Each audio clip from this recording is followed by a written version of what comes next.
Good afternoon, Sandro. Thank Good afternoon, Albie. you so much for joining us for this live session and for the Q&A that you've agreed to enter into, and for helping us launch the Happiness Institute. Much appreciated.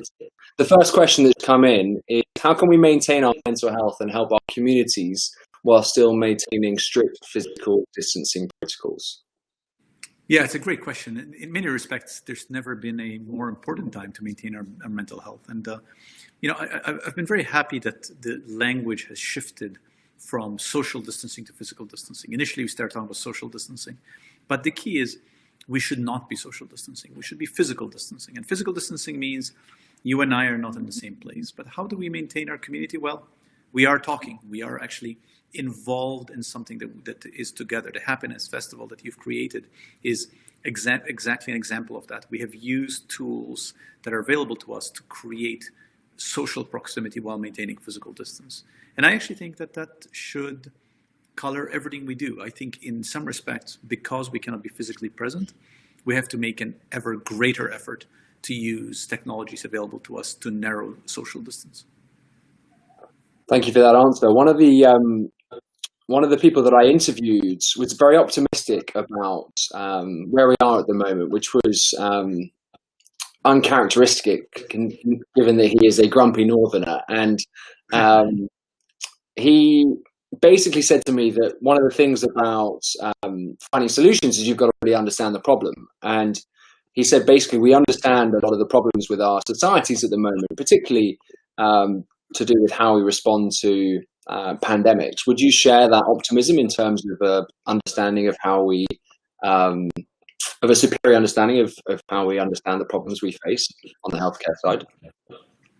Yeah, I prefer optimism to pessimism. I think optimism is a very useful form of resistance to difficulties that the world is facing.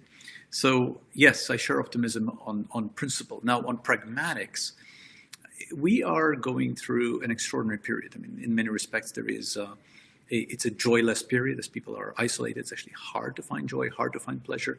But it also is a period of extraordinary reflection and a period with potential for growth. So am I optimistic?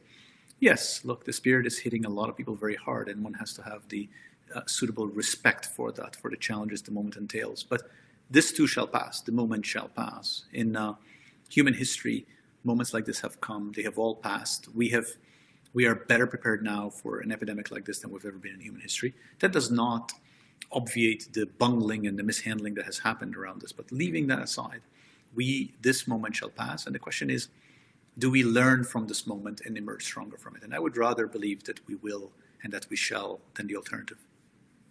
Thank you for that optimism, much needed. There's another question that just come in, which is, what structural changes would you recommend to promote more happiness? Are there any specific examples that you can provide? Yeah, I think the mistake that we can make around happiness is thinking that it all comes from within. And I think we misunderstand how much of our happiness comes from the world around us. So we can create the context for our happiness. And happiness requires, for most of us, the social interaction. It requires the access to at least foundational resources to be able to achieve what we want to achieve in life. It requires the opportunity for fulfillment. All of those are needs for happiness. So we should be thinking about creating a world that has those resources, that allows you, Albie, allows me, Sandro, to be happy. So I think it is an active engagement that makes us happy. It is something that emerges from a thoughtfully setting up the world in a way that generates our happiness. Another question in from Marta, who says, I'm really worried that when vaccines are finally available, it won't be available to the people who most need it in our society. How do we solve this distribution problem? Yeah, that's a great question. There's a lot of thinking right now going on around vaccines and how to make vaccines available and how to make them available for people who need them. I think there's a lot to be worried about around vaccines in terms of people also not accepting it and us not seeing the benefits that we could have from those vaccines in enough time. But I'm hopeful, and this goes back to the optimism theme, Albie, that there are enough people thinking about this that it's going to be a moment when we can actually see the light, where we recognize collectively both that vaccines matter and that people who are most vulnerable should be first in line to getting the vaccines. I'm hoping that as these messy processes sort themselves out, we will get to a place where people who need them will have vaccines. And people who need them, the first and foremost, are people who are emergency workers, who are the front lines, who are most at risk of getting COVID. And then we need to make sure that vaccines are delivered to the people who are most at risk of contracting COVID, which are typically people who are marginalized, people who have fewer resources. Those are the people who need them first. And we should make sure that those people are at the front of the line. Agree with that sentiment. One response to one question from Kiyun is, what are the long-term social and economic impacts of the pandemic, especially in comparison to historical pandemics? Well, that's an excellent question. And I suppose the question, I'll start with answering the comparison. It depends on what you're comparing to. If you're comparing to the bubonic plague, if you're comparing to many plagues in the early part of centuries in the modern era, then we are doing great. This is in some respects nothing compared to pandemics where millions and millions of people died. That's the comparison part. Having said that, that is not meant to diminish the scope of this pandemic. This is we are living collectively as a world, at least in the Western world, through three different enormous traumas. One is COVID and the threat and risk of COVID. The other one are the economic consequences. And the other one is a reckoning with issues of social justice that have been around for centuries but have now bubbled to the surface. So there are enormous consequences to this moment. And I think we know that both the threat of harm like COVID and economic consequences of COVID have mental health consequences. We know that depression, for example, is increasing around COVID. We know that suicide follows events like COVID as well as economic recession. And we also know, and we tend to forget this, and I worry sometimes that those of us who engage in things like happiness festivals are responsible for forgetting this, that the people who are most affected both by COVID and by the economic consequences of COVID are the people who already are health have-nots, the people who are already marginalized, people who have fewer socioeconomic resources, who have worse health. So what this moment is doing is it is widening health divides. It is making people who already had less have even less. So there is a responsibility for everybody in all spaces to make sure that we are channeling resources and trying to help those who could benefit most from the help. And those are the people who are already marginalized and vulnerable. I think that's a critical point, because you've seen this narrative emerge in terms of COVID being a great leveler, and yet actually what it's doing is accentuating the inequality in our society. Yeah, so, I don't think COVID is a leveler at all. I disagree with that. I actually think I think COVID is resulting in from my professional world, which is health. It's taking health gaps and widening them. I mean, we see it. I'll talk about the United States, where I live. COVID has been much higher rates among Black Americans than among white Americans, both in terms of getting COVID and dying from COVID. These are health gaps that already exist along all sorts of other health dimensions, and COVID is widening those gaps. So I worry that if we're not paying attention, and in large part we have not been, we are going to result with ever greater burden of poor health on those who are already marginalized, who already had poor health. Yeah, I wholeheartedly agree. I think the next question then leads itself naturally towards public policy. And from a public policy perspective, how can we make sure that our future planet doesn't just survive but thrives and is able to prevent the same sort of cataclysmic crisis that has been caused by this pandemic? What can we do to make sure that from a policy I love this question. I love this question. I could talk for a long time about this question. Let me address it by way of metaphor, if I may. So the question is, what has gone wrong this time? And I've come to think of the world as a ship. It's like we're a ship and going through a storm, right? A ship going through a storm. There are three elements that the ship needs to go through a storm. One is a good captain, the other one's a good crew, and the other one's a good ship. So why am I saying this? Because I think those three elements are the elements that we need to invest in to get through the next storm well. What are those three elements? The captain is political leadership. It's a responsible political leadership that elevates science over fiction, that is evidence-informed and responsive, suitably humble, and can make decisions informed by humility about what we don't know. That's the captain. That's politics. The ship itself is the infrastructure that allows us to deal with pandemics like this. That means having surveillance systems and having this surge capacity to create, say, contact tracers and testing that one needs when something like this happens. The sailors on board the ship are us people, and we want to make sure that our population is as healthy as possible when times are not tough. We want to invest in not having preventable disease when we are not facing the duress of a pandemic, so that when a pandemic happens, we do not see what we saw in this time, which is that people who are who have comorbidity are then most at risk of having consequences of COVID. So policy needs to address the captain, the sailors, and the ship. Political leadership, the practical infrastructure that can mitigate the consequences of a pandemic, and creating a healthy population so that we are robust, resilient to the effects of another stressor like a pandemic. I really like that metaphor. I think that's it's very clear and I think enormously helpful to reframe how we can get through this this sort of problem next time around, making sure that we have the right captain, the right crew, and the right infrastructure behind us. There's another question coming in, which is how can developing countries like India cope with COVID and try to maintain or improve public well-being in a severely resource-constrained environment? Yeah, I think it's a terrific question. I'm not sure that the approach of any country should be different, meaning that I think every country needs to figure out how it can best mitigate the spread of a pandemic within its resource envelope. And I think India has a particular resource envelope, United States has a resource envelope, UK has a resource envelope, and of course saying India is a gross overgeneralization since there are multiple areas within India with very different resource structures.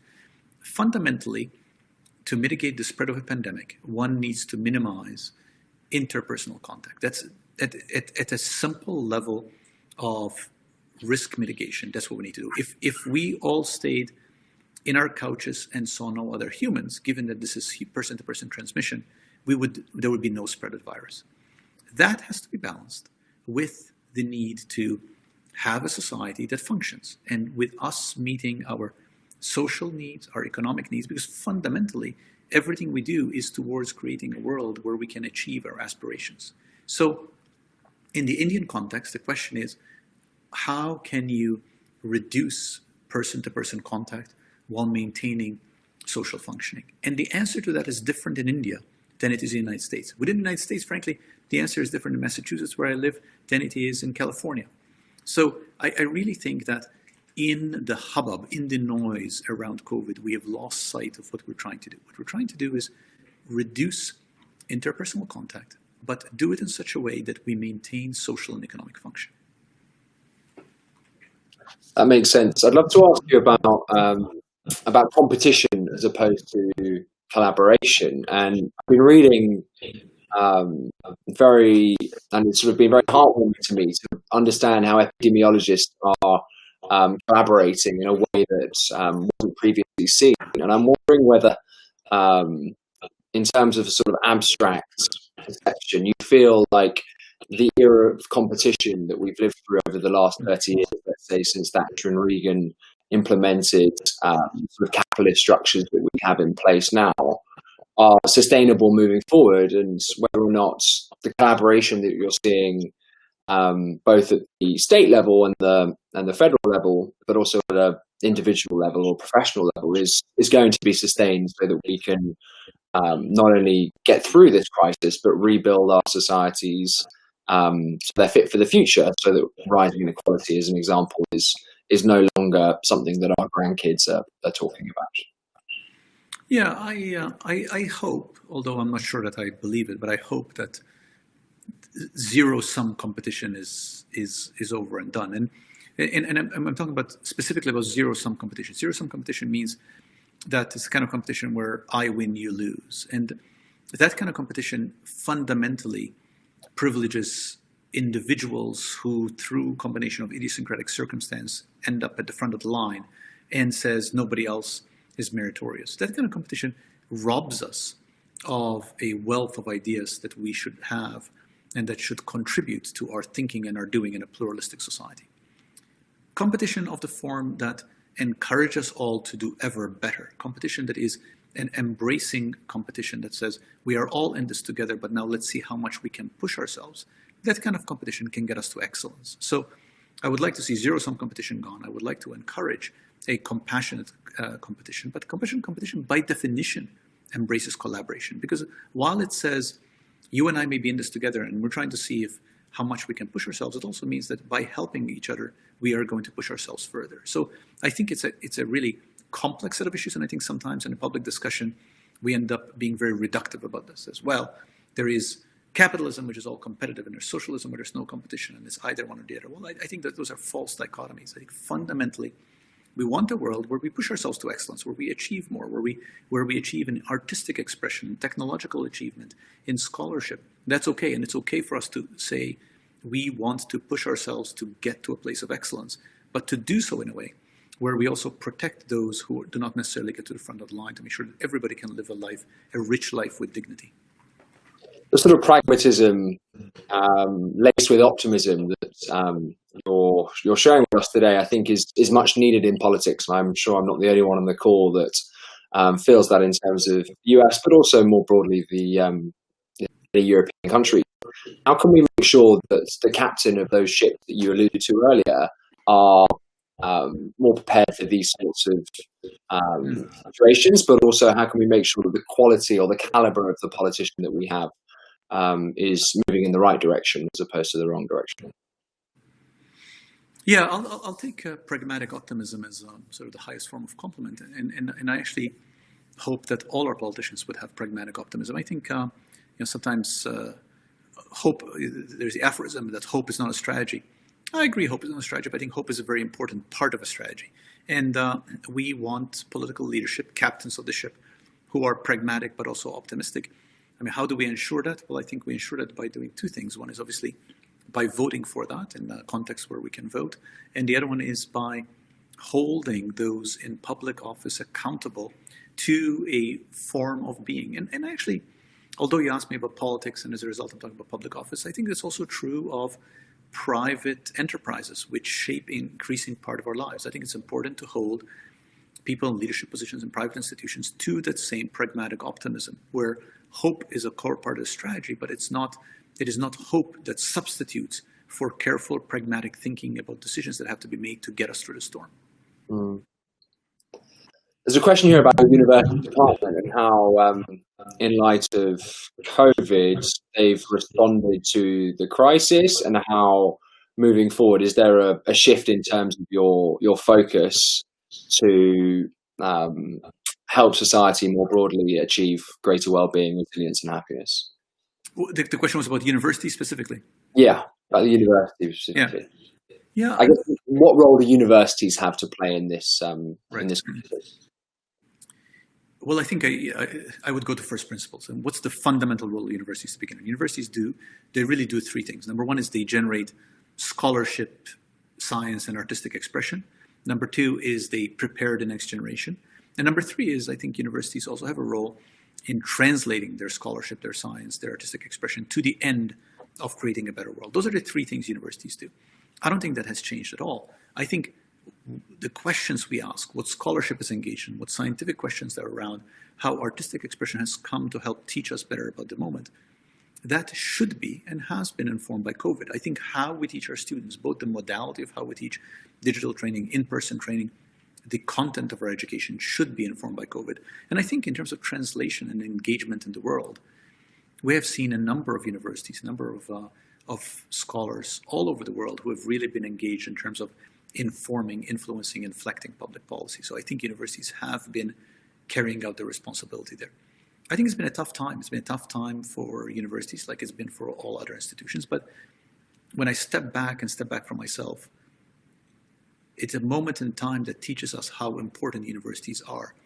If we as a society did not have institutions whose job it was to generate ideas, to prepare the next generation, and to make sure that those ideas help inform what we do, we would be in a much worse place, right? So it makes it clear. I thought a moment like this, one of the things about the COVID moment is it sharpens and clarifies. It doesn't create, but it sharpens and clarifies.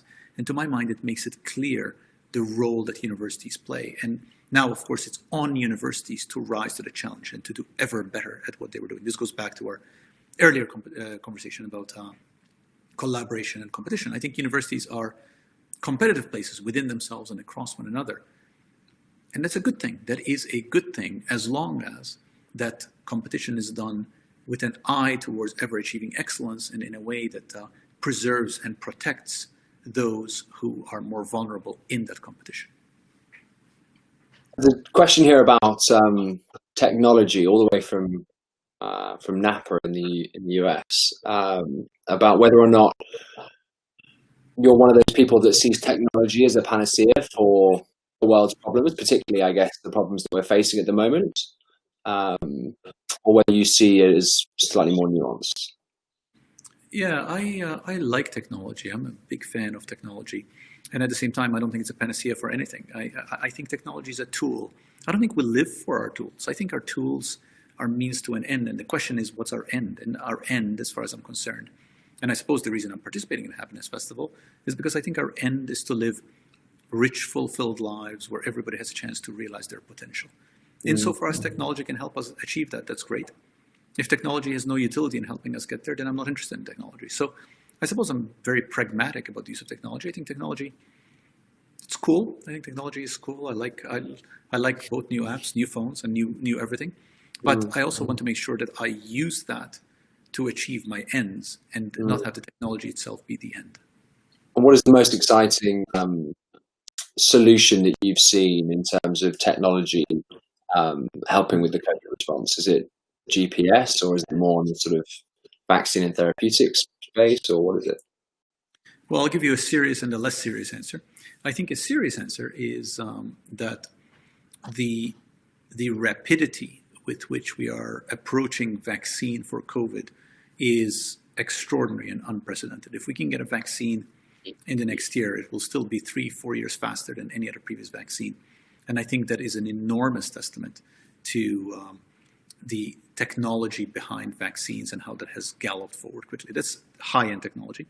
On a less serious point of view, I think one of the challenges of the moment is how one communicates the lessons that we're learning at the moment to, let's say, a younger generation. I have 2 teenagers, and I have been learning through their eyes how much they've learned around COVID and health messaging around through TikTok.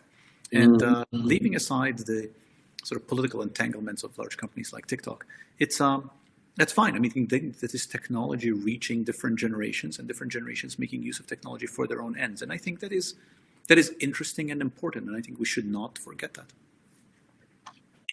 There's a question here from Reho who says, do you think that a decade from now will be far more resilient as a global society? I hope so. I think if we're not, we'll be missing an opportunity. I think COVID is a transformative moment. It should be a transformative moment. It is in the pandemic space. I think it is the next transformative pandemic after HIV/AIDS. And HIV/AIDS changed a lot of things about our society, changed our social norms, changed cultural norms, changed medicine, changed public health. And I think COVID is going to do the same thing. I think COVID should do the same thing. I think if it doesn't, we're not listening, we're not learning. So I think if we do not emerge more resilient, we would have wasted this moment. There's a question from a super fan here, Sandro. Thank you so much for excellent talk, Sandro. Could you please briefly talk about your latest book, Well, which I read and loved? How can doctors in other countries learn from it? Well, my book, Well, which is subtitled What We Need to Talk About When We Talk About Health, says that health is not about medicines and doctors, that medicines and doctors matter, but Well says our health is about our people and place and politics. It is about the world around us. And in Well, I use this metaphor, which I'll share here, which is a football team or soccer team metaphor. So when you're playing football, you have 11 players shooting the ball on the other side. And those 11 players, one of them is a goalkeeper. The goalkeeper can use his hands and whole body to stop the ball from going to net. But the other 10 players move the ball upfield. Well, it's very clear to anybody who watches football that you need all 11 players to win a game. Well, who are those 11 players? The goalkeeper is medicine. It's doctors. So there's no question if a ball is coming to the net, you want a good doctor to save the ball. But the other 10 players are housing and lack of violence and gender equity and fair wages and clean air and drinkable water. Those are the other 11 players. And when you understand health that way, you understand that health is not just about the goalkeeper, it's also about the other 10 players. And well is about those other 10 players and about how we understand that building a world around us is essential to creating a healthier world. There's lots more questions coming in, but I'm conscious of time, so I'm going to ask you one final question, which is, I guess, what do you think the next 6 months looks like? There's lots of people that are talking about herd immunity, lots of people who are talking about how we sort of can transition into normal life seamlessly, and then others who are more nihilistic and more pessimistic about the next 6 months and feel like we basically should be maintaining social distancing and staying in lockdown. So what, to you, is the sort of pragmatic, optimistic perspective of the next 6 months?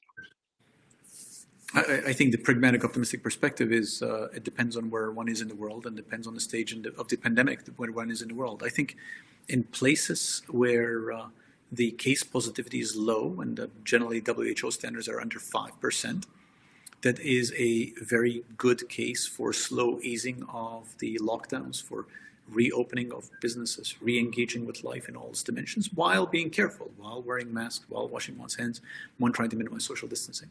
In places where you have case positivity that's high, and in many places, some places in the US right now it's over 10, 20%, I think those places need to be much more careful, to mitigate the spread of the pandemic by limiting interpersonal contact and potentially restricting some of the engagements, public sector, private sector engagements that otherwise characterize a fully realized life. So I think it really depends. I think the next 6 months will be a mix of those two approaches, depending on cases with high or low case positivity.